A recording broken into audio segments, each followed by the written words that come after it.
خلاصہ کلام آج کی گفتگو کا اگر میں عرض کروں، جو قرآن کریم کی میں نے آیت پڑھی ان ھذا القرآن یہدی للتی ہی اقوم، کہ یہ قرآن اس راستے کی طرف رہنمائی کرتا ہے جو سب سے بہتر ہے، اور وہ راستہ یہی ہے جو میں نے آپ کو چند مثالیں دی ہیں. یہ وہ راستے کی کچھ مثالیں ہیں کہ زندگی کہاں پہ کیسے گزارنی ہے، اور یہ اس وقت تک ممکن نہیں ہے جب تک ہم قرآن کو پڑھیں نہیں، سمجھیں نہیں. تو اس چیز کی نیت کریں، ارادہ کریں کہ بھئی ہم قرآن کو پڑھیں گے، سمجھیں گے، کسی عالم سے، کسی مفتی صاحب سے، کسی امام صاحب سے، کسی قاری صاحب سے وقت لے کے قرآن کی اپنی تجوید بھی ٹھیک کریں گے، ترجمہ بھی پڑھیں گے، تفسیر بھی پڑھیں گے. اور آپ کا بیٹا ڈاکٹر بنے، انجینئر بنے، پائلٹ بنے، قرآن ضرور پڑھائیں اس کو، ترجمے کے ساتھ، تفسیر کے ساتھ قرآن ضرور پڑھائیں. قرآن کی ضرورت ڈاکٹر کو بھی ہے، انجینئر کو بھی ہے، پائلٹ کو بھی ہے، ہر مسلمان کو ہے. یہ تصور دماغ سے نکال دیں کہ قرآن صرف وہ بچہ پڑھے گا جو مدرسے میں جا رہا ہے. یہ اس تصور نے ہمارا بیڑا غرق کیا ہے. قرآن صرف اس بچے کی ذمہ داری نہیں ہے پڑھنا جو مدرسے میں جا رہا ہے، قرآن ہر بچے کی ذمہ داری ہے پڑھنا. قرآن کا ترجمہ، تفسیر پڑھنا ہر مسلمان کی ذمہ داری ہے. تو اس چیز کی نیت کرتے ہیں آپ لوگ، ارادہ کرتے ہیں، اس کی دعوت دیں لوگوں کو، اس کا ماحول بنائیں.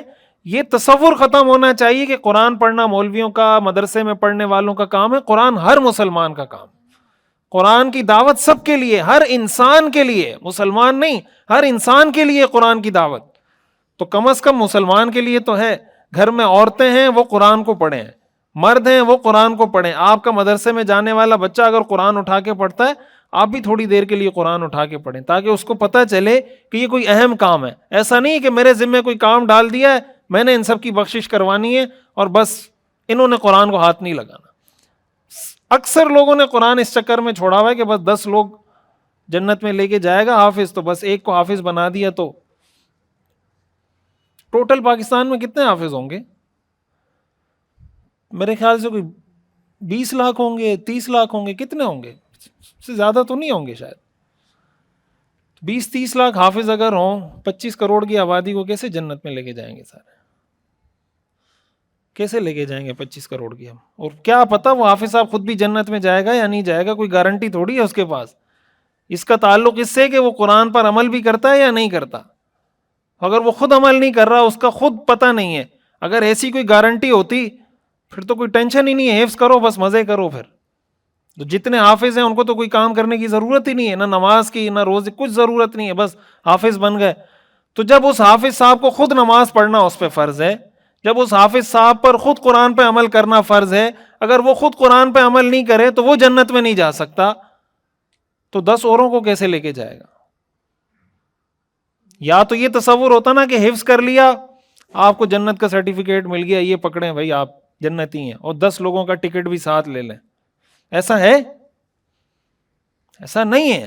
جب ایسا نہیں ہے تو جب حافظ صاحب کا خود پتہ نہیں ہے، یہ اس وقت ہے کہ جب وہ عمل کرتا ہو.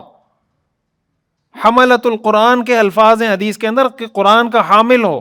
قرآن کا حامل ہونے کا مطلب یہ کہ اس پہ عمل کرنے والا ہو. تو اس لیے یہ جو ہمارے ہاں تصور ہے نا کہ بس یہ بخشوا دے گا، وہ بخشوا دے گا، فلانا بخشوا دے گا، بھائی کسی کے پاس کوئی گارنٹی نہیں ہے کہ وہ خود بھی بخشا جائے گا یا نہیں بخشا جائے. کسی انسان، انما الاعمال بالخواتیم، اعمال کا دار و مدار خاتمے پر ہے. اگر کوئی آدمی جاتے جاتے معاذ اللہ خدا نخواستہ دنیا سے کفر کی حالت میں جاتا ہے، ساری زندگی کے اعمال اس کے ختم. کہتے ہیں نا اس صحابی کا نام بتائیں جس نے ایک نماز بھی نہیں پڑھی، جنت میں جائے گا. ادھر مسلمان ہوئے، ادھر جنگ چل رہی تھی، وہاں جا کے شہید ہو گئے، ایک نماز بھی نہیں پڑھی، جنت میں چلے جائیں گے. اور ایسا بھی ہو سکتا ہے کہ ساری زندگی نماز پڑھیں، جہنم میں چلے جائیں. حدیث میں آتا ہے نا کہ حضور نے پوچھا میری امت کا مفلس کون ہے؟ صحابہ نے بتایا مفلس وہ ہے من لا درہم عندہ ولا متاع، جس کے پاس کوئی پیسہ، کوئی دولت نہ ہو. آپ نے فرمایا نہیں، میری امت کا مفلس وہ ہے جو قیامت کے دن پہاڑوں جیسی نیکیاں لے کر آئے گا، لیکن کسی کو گالی دی ہوگی، کسی پہ تہمت لگائی ہوگی، کسی کو تھپڑ مارا ہوگا، کسی کا مال دبایا ہوگا، ایک ایک آ کے اللہ کو کہے گا یا اللہ اس نے مجھے تھپڑ مارا تھا، مجھے بدلہ چاہیے. اللہ فرمائیں گے اس کی نمازیں تمہاری ہو گئی. جو 50 سال نمازیں پڑھی تھی وہ چلی گئیں. دوسرا آئے گا یا اللہ میرا پلاٹ دبایا ہوا تھا، اللہ فرمائیں گے اس نے جتنے حج کیے ہیں وہ سارے تمہارے. تیسرا آئے گا یا اللہ اس نے مجھ پہ تہمت لگائی تھی، اللہ فرمائیں گے جو زکوٰۃ دی تھی ساری. تو جو نیکیاں کر کے گئے تھے 50-60 سال وہ لے لی. ان لوگوں نے جن حقوق العباد، جس کا جو حق تھا وہ اس نے لے لیا. لوگ اب بھی آ رہے ہوں گے کہ اللہ اس نے مجھے بھی نقصان پہنچایا، اس نے میرا بھی حق دبایا، تو اللہ فرمائیں گے ابھی تو نیکیاں نہیں ہیں اس کے پاس، تو ایسا کرو جو تمہارے گناہ ہیں وہ اس پہ ڈال دو. وہ حاجی صاحب، وہ نمازی صاحب، وہ سخی صاحب اوندے منہ جہنم میں گرا دیا جائے گا، جو 50 سال نمازیں پڑھ کے گیا ہوگا، جس نے 50 حج کیے ہوں گے. تو جب 50 حج کرنے والے کے پاس گارنٹی نہیں ہے تو 2-3 حج کرنے والوں کے پاس تو ان کو تو سوچنا بھی نہیں چاہیے گارنٹی کا. اللہ کی رحمت سے امید سب کو رکھنی چاہیے، ہم سب مستحق تو نہیں ہے، اللہ تعالیٰ اپنی رحمت سے ہی جنت میں داخل کرے گا، اللہ تعالیٰ ہم سب کو اپنی رحمت سے جنت میں داخل فرمائے. لیکن یہ آسرا کر کے بیٹھ جانا، حدیث میں آتا ہے الکیس من دان نفسہ وعمل لما بعد الموت، عقل مند وہ ہے جو اپنے نفس کو قابو کرے اور موت کے بعد کی زندگی کے لیے عمل کرے. والعاجز من اتبع نفسہ ہواها وتمنى علی اللہ، اور بے وقوف آدمی وہ ہے جو اپنی خواہشات کے پیچھے چلے اور اللہ سے بڑی بڑی امیدیں باندھ لے.